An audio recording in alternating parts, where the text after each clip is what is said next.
9 exercise 9.3 question number 6 है the vertices of a triangle are P, Q and R show that length of the line segment joining midpoints of the line segment PQ QR is half of PQ.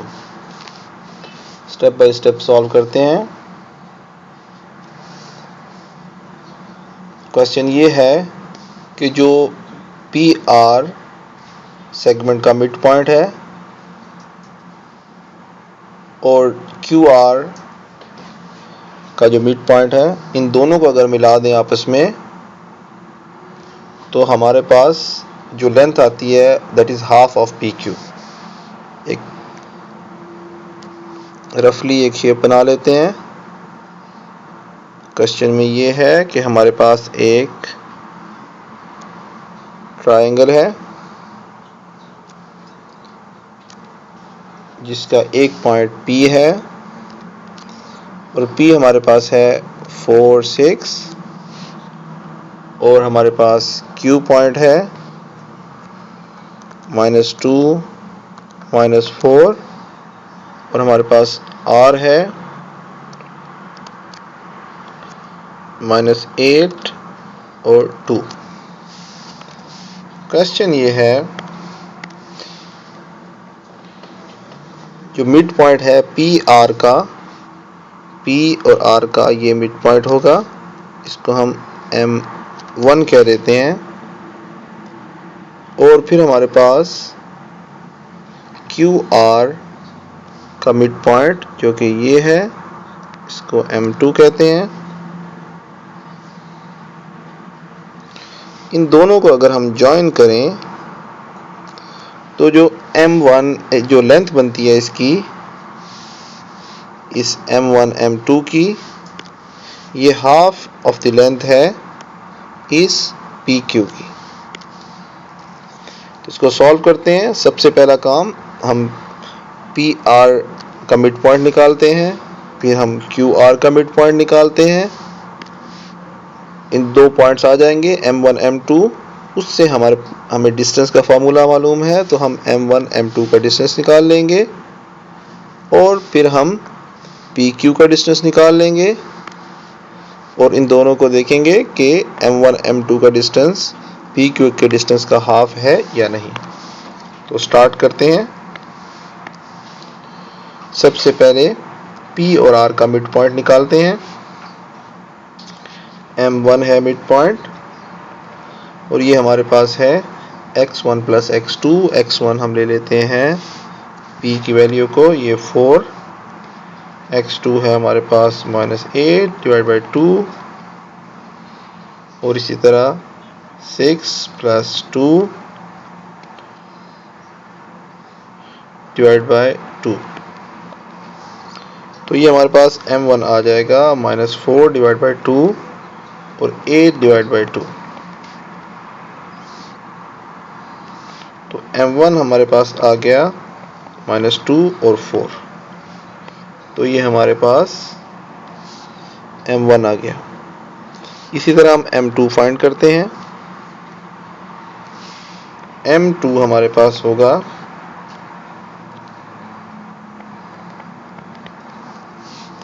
x1 हमारे पास है, M2 हमारे पास है Q और R. तो हमें Q है -2, R -8/2 और इसी तरह -4 + 2/2. ये मिड पॉइंट का फॉर्मूला है. तो M2 की वैल्यू आ जाएगी हमारे पास -10/2 और -2/2. इसको सॉल्व करें तो M2 हो जाएगा -5 और -1. M1 भी आ गया हमारे पास, M2 भी.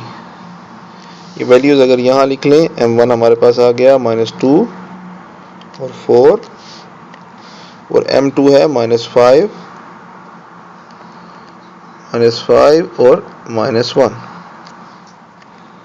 अब हमें M1 M2 की लेंथ फाइंड करनी है. इसको यहीं सॉल्व करते हैं. डिस्टेंस का फॉर्मूला हमें मालूम है, distance is equal to x2 minus x1 का square plus y2 minus y1 का स्क्वायर और इसका स्क्वायर रूट। इसका डिस्टेंस क्या आ जाएगा, x2 हमारे पास है -5, x1 है -2 इसका स्क्वायर प्लस y2 हमारे पास है -1 और y1 हमारे पास है 4 इसका स्क्वायर और ये स्क्वायर रूट। ये हो जाएगा -5 प्लस 2 का स्क्वायर प्लस -5 का स्क्वायर और आ जाएगा स्क्वायर रूट। इसको सॉल्व करेंगे, ये हो जाएगा -3 का स्क्वायर प्लस -5 का स्क्वायर और ये बराबर हो जाएगा 9 प्लस 25 का स्क्वायर रूट और ये बराबर हो जाएगा 34 का स्क्वायर रूट।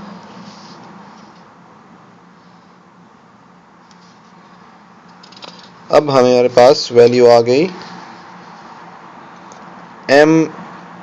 m1 m2 की, तो हमारे पास m1 m2 बराबर हो गया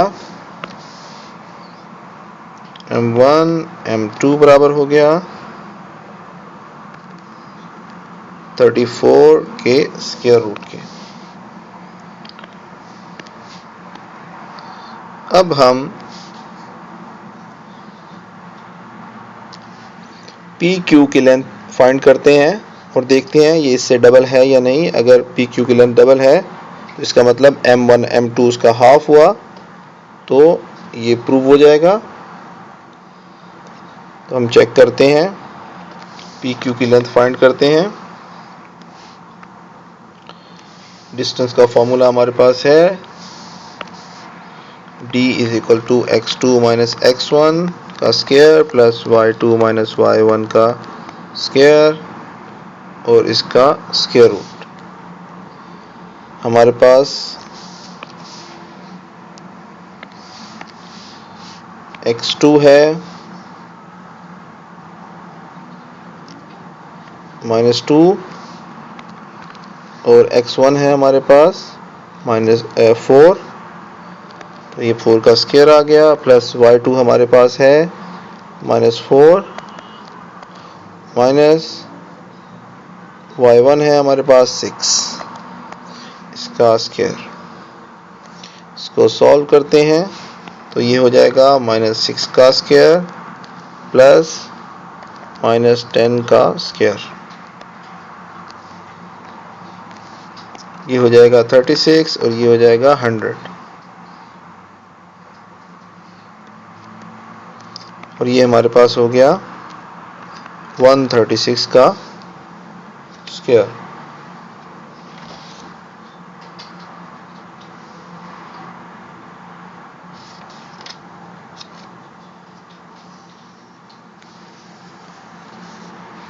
अब हम इसको सॉल्व करते हैं।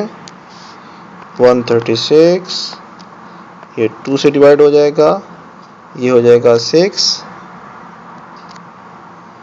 और ये हो जाएगा 8, फिर 2 से करेंगे तो ये हो जाएगा 2 3 और ये 34। तो इसको हम लिख सकते हैं 2 × 2 × 34 का स्क्वायर रूट। ये 2 का स्क्वायर है तो इसको हम स्क्वायर रूट से बाहर लिख सकते हैं 2 × 34 का स्क्वायर रूट। और हमें मालूम है कि 34 का स्क्वायर रूट बराबर है m1 m2 के और ये मल्टीप्लाई हो रहा है 2 से, इसका मतलब PQ डबल है। तो हम लिख सकते हैं